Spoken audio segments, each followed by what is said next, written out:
အားလုံးပဲမင်္ဂလာပါဗျာကျွန်တော်တို့အမှတ်တရဒီနေ့ပညာနေပြီးတော့ကြိုဆိုပါရစေဒီကနေ့ကစပြီပေါ့နော် Microsoft Azure ကိုခုမှအခြေခံလေ့လာနေကြတဲ့သင်ငယ်ချင်းတွေအတွက်ပေါ့နော်အဓိကရည်ရွယ်ပြီးတော့Microsoft Azure ကိုဘယ်လိုအသုံးပြုရမလဲ Microsoft Azure နဲ့ CNCR တွေဘယ်လိုဖန်တီးရမလဲဆိုတာကိုကျွန်တော်နားလည်ထားတော့ကျွန်တော်သိထားတဲ့နဲ့မျှဝေချင်တဲ့အတွက်ကြောင့်မလို့ကျွန်တော်ဒီကနေ့ကစပြီးတော့ video tutorial တွေကိုလောက်ဖြစ်မှာပါကျွန်တော်ခုဒီဆက်မှာတော့ Microsoft Azure 2010ကိုခိုင်းထားပါတယ်သင်ချင်းတို့ရဲ့ဆက်မှာ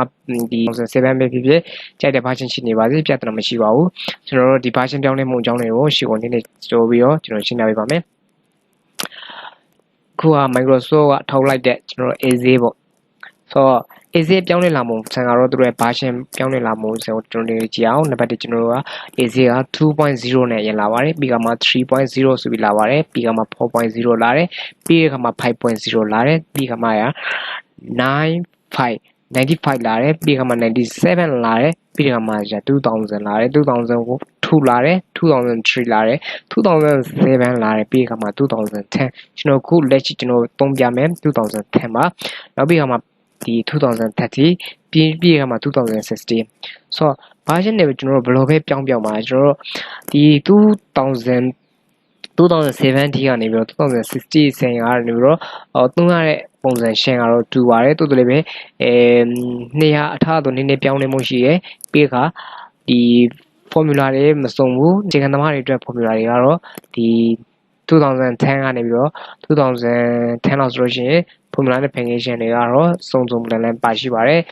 2030ဆိုလို့ရှိရင်နည်းနည်းတိုးလာရှိပါတယ် formula တွေ function တွေတိုးလာတယ်2060ဆိုတော့နေပဲဒါ formula တွေနည်းနည်းတိုးလာတယ်ပေါ့ဒါတော့ပဲကျွန်တော်တို့ကြွားချရရှိပါတယ်နောက်ပြီးတော့ပြဿနာတော့တိုက်ပြီးတော့မရှိပါဘူး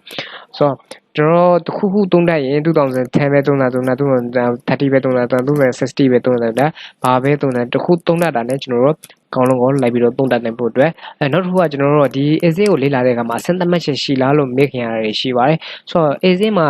ကြတော့ဒီ Azure တကယ်ဆရာကြီးတွေကြတော့သူတို့အဆင့်နဲ့သတ်မှတ်ထားတယ်ကျွန်တော်တို့ဗျာအဆင့်ဘယ်လိုသတ်မှတ်ထားလဲဆိုတော့ကျွန်တော်သိလို့မသိဘူးပေါ့တိုးတယ်လေးပဲကျွန်တော်ခုသတ်မှတ်ထားတဲ့အဆင့်3ဆင့်သတ်မှတ်ထားတယ်ဗျာကျွန်တော်ခုပြမယ့်ပုံစံမျိုးပေါ့နံပါတ်1ကကြတော့ကျွန်တော်လေ့လာမှာတော့ reform လို့ခေါ်တဲ့ tab တွေရဲ့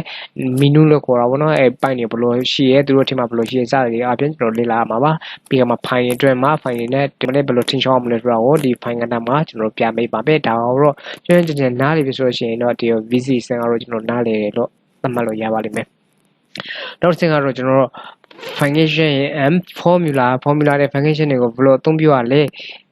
ဒါက exit တခုရဲ့တကယ် main point အသက်ပေါ့ CNC ရတခုကိုလွယ်ကူကူနဲ့ပြီးချိုးမပြုတ်လောက်နိုင်ဖို့အတွက်တကယ် function တွေ formula တွေအသုံးပြုနိုင်ဖို့ကဒီ main point ဖြစ်လာပါတယ်ဒါ exit ရဲ့အသက်ပါဒါတော့ကျွန်တော်တို့ advice နဲ့လည်းသတ်မှတ်ထားတယ်ပေါ့နောက်အမြင့်ဆုံး level ဖြစ်တဲ့ VBA လို့ခေါ်တာပေါ့ Visual Basic for Application ဆိုတော့ဒီညမှာဒါကတော့အမြင့်ဆုံး level တော့သတ်မှတ်ထားတာပေါ့သူလည်းပဲအဲ့ဒီ VBA မှာကျတော့ VC တက်ရှိရယ် Advice တက်ရှိရယ်နှစ်ခုလုံးရှိရယ်ပေါ့ဒီညမှာတမ်းမဲ့အကြောင်းတွေကတော့ review ဒီကို concept နားလည်အောင်တမ်းမဲ့ file တွေကို concept နားလည်အောင်တမ်းမဲ့ပြီးခါမှာ function နဲ့ formula တွေကိုအကြောင်းတွေကိုတမ်းမဲ့ဟုတ်ကဲ့အဲဆိုရှင်ဒီအရှိခံဆိုတိတ်ပြီးတော့အရှိခံကြမှာမဟုတ်ပါဘူးအရှိခံကစပြီးတော့ဒီနေ့ channel nation ကျွန်တော်တို့မြင်ပြီးတော့တန်သွားဖို့ရှိပါတယ်လိုအပ်ရင်လိုအပ်တယ်ပေါ့တကယ်လို့ဘောနော် Azure ကိုလေ့လာခြင်းနဲ့စိတ်ဝင်စားခြင်းနဲ့ဆိုရင်တော့တကယ် Azure ကိုစိတ်ဝင်စားတယ်ဆိုရင်တော့မဟုတ်ဘူးလေ CNC ရဖန်တီးဖို့ Azure ကိုတကယ်တက်ထားတဲ့နဲ့ထင်းအရှိခံကိုခုမှစလေ့လာနေတာဆိုရင်တော့ကျွန်တော်တို့ ਨੇ ဆိုပါတယ်ဗျာအကုန်လုံးကိုနောက်ပြီးတော့ YouTube မှာအမှတ်တရနေပညာလို့ရိုက်ရှာပြီးတော့လည်းပဲ subscriber လေးနှိပ်ထားလိုက်ယူနေကျွန်တော်တို့ Azure ကိုဒီနေ့စဉ်ပုံမှန်ဖြစ်ဖြစ်ဒီအပတ်စဉ်ဖြစ်ဖြစ်ကျွန်တော်